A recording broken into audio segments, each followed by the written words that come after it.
Hello বন্ধুরা, কেমন আছো তোমরা? আশা করছি বেশ ভালো আছো। আমি রহমান পলাশ, তোমাদের সবাইকে স্বাগত জানাই গো G8-এ।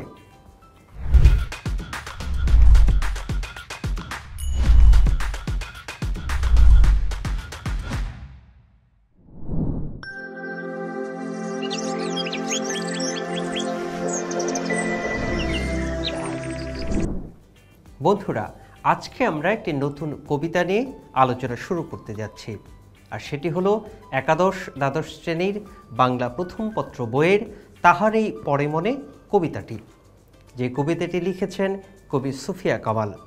তাহলে চলো বন্ধুরা, আলোচনা শুরু করা যাক। বন্ধুরা, সুফিয়া কামাল বাংলাদেশের বিশিষ্ট মহিলা কবি ও নারী আন্দোলনের অন্যতম পথিকৃৎ। তার জন্ম হয় 1911 খ্রিস্টাব্দের 20 জুন বরিশালে, কিন্তু তার পৈতৃক নিবাস ছিল কুমিল্লায়। কবি সুফিয়া কামালের পিতার নাম সৈয়দ আব্দুল বারী এবং মায়ের নাম সাবেরা বেগম।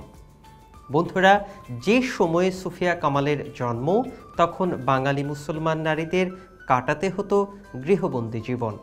স্কুল কলেজে পড়ার কোনো সুযোগ তাদের ছিল না। ওই বিরুদ্ধ পরিবেশে সুফিয়া কামাল প্রাতিষ্ঠানিক শিক্ষার সুযোগ পাননি। তাই পারিবারিক নানা উত্থান পতনের মধ্যে তিনি স্বশিক্ষায় শিক্ষিত হয়েছেন। তারই মধ্যে তিনি বাংলা ভাষা ও সাহিত্যের চর্চায় নিজেকে আত্মনিয়োগ করেছেন। পরবর্তীকালে সাহিত্য সাধনা ও নারী আন্দোলনে ব্রতী হয়ে তিনি শুধু কবি হিসেবে বরণীয় হননি, জননী সম্ভাষণেও ভূষিত হয়েছেন। বন্ধুরা, সুফিয়া কামালের লেখা উল্লেখযোগ্য গ্রন্থগুলো হচ্ছে সাঁঝের মায়া, মায়া কাজল, কেয়ার কাঁটা, উদাত্ত পৃথিবী ইত্যাদি।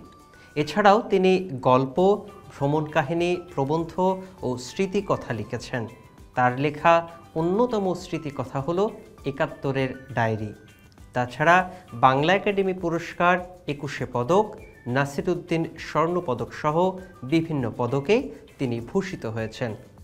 বন্ধুরা, কবি সুফিয়া কামাল 1999 খ্রিস্টাব্দের 20 নভেম্বর ঢাকায় মৃত্যুবরণ করেন।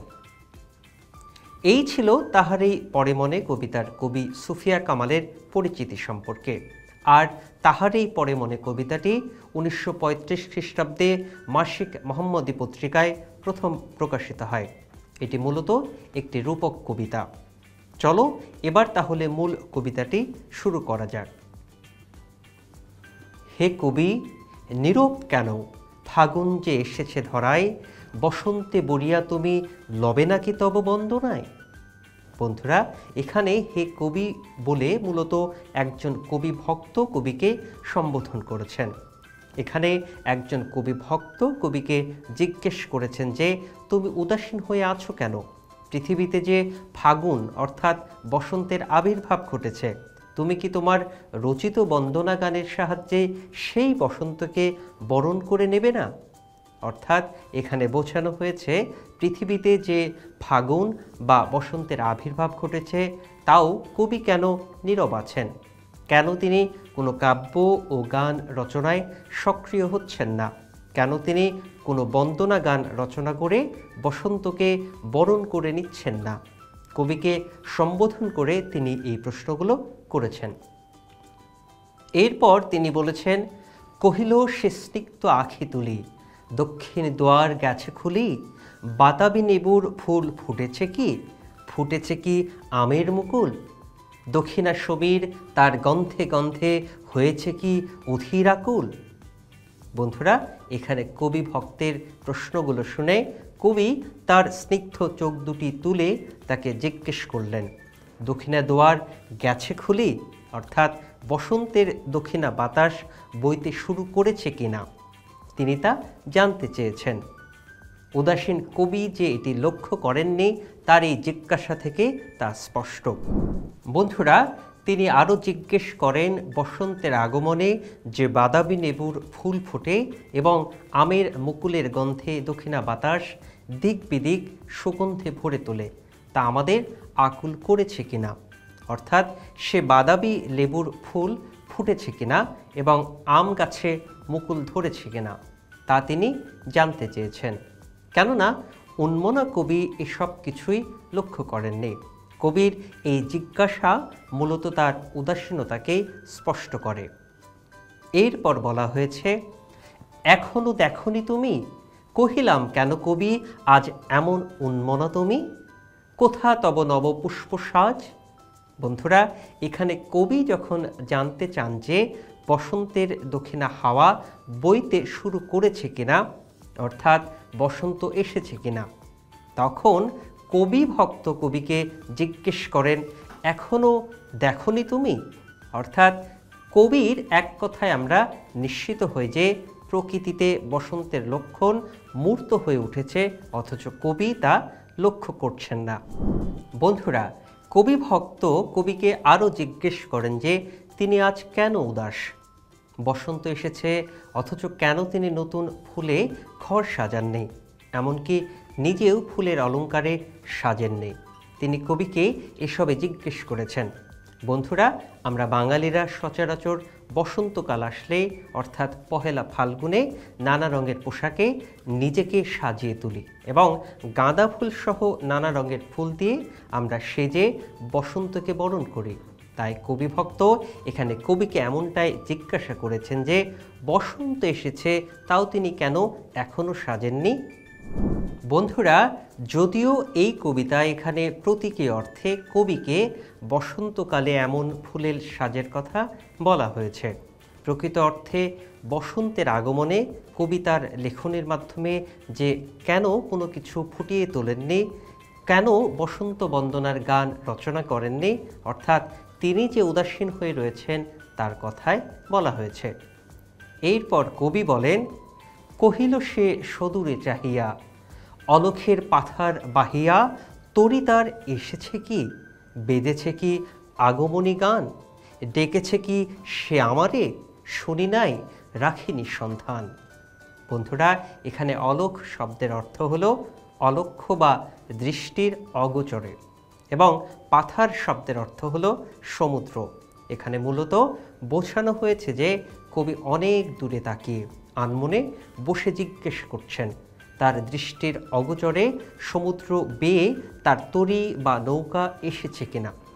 বন্ধুরা, এখানে তরী বলতে মূলত বসন্তকালকে বোঝানো হয়েছে, অর্থাৎ তিনি যখন উদাসীন হয়ে রয়েছেন তখন তার দৃষ্টির আড়ালে বসন্তকালের আগমন ঘটেছে কিনা তা তিনি জানতে চেয়েছেন। তিনি আরও জানতে চেয়েছেন যে বসন্তের আগমনী গান বেজেছে কিনা, অর্থাৎ কোকিলের কুহু কুহু শোনা গেছে কিনা, কেননা বসন্ত যে তাকে ডাক দিয়েছে কিনা, অর্থাৎ বসন্ত এসেছে কিনা সেই সন্ধান তিনি রাখেননি। বন্ধুরা, তারপর বলা হয়েছে, কহিলাম ওগো কবি, রচিয়া লহনা আজ গীতি, বসন্ত বন্দনা তব কণ্ঠে শুনি এ মোর মিনতি। অর্থাৎ এখানে কবি ভক্ত কবিকে সম্বোধন করে বলেন, বসন্ত যতই তোমাকে ডাক না দিক, আজ বসন্ত বন্দনার গান তুমি রচনা করো, এটাই আমার মিনতি। বন্ধুরা, এখানে কবি ভক্ত মূলত কবির কাছে তার মিনতি বা চাওয়া প্রকাশ করেছেন। তিনি যেন বসন্তকে উদ্দেশ্য করে অর্থাৎ বসন্ত বন্দনার গান রচনা করেন। তিনি চেয়েছেন যে কবির কণ্ঠে যেন বসন্তের গুণগান নিয়ে কথা শোনা যায় বা বসন্তকে নিয়ে তার লেখা গান বা রচনা প্রকাশ পায়। বন্ধুরা, আমাদের আজকের আলোচনা তাহলে এ পর্যন্তই থাক। কবিতার বাকি অংশ নিয়ে আমরা পরবর্তী এপিসোডে আলোচনা করব। আশা করছি কবিতার এই অংশ পর্যন্ত আমরা যা আলোচনা করলাম তা তোমাদের বেশ ভালো লেগেছে। আর পরবর্তী ক্লাসে আমরা কবিতার বাকি অংশ নিয়ে আলোচনা করব, অর্থাৎ সম্পূর্ণ কবিতাটি জানার পর তোমরা এই কবিতার মূল ভাব সম্পর্কে অবগত হবে। বন্ধুরা, এই ছিল আমাদের আজকের আলোচনার বিষয়। পরবর্তী ক্লাসে আবার দেখা হবে। ততদিন পর্যন্ত তোমরা সবাই ভালো থেকো, সুস্থ থেকো এবং গো জি8-এর সাথেই থেকো।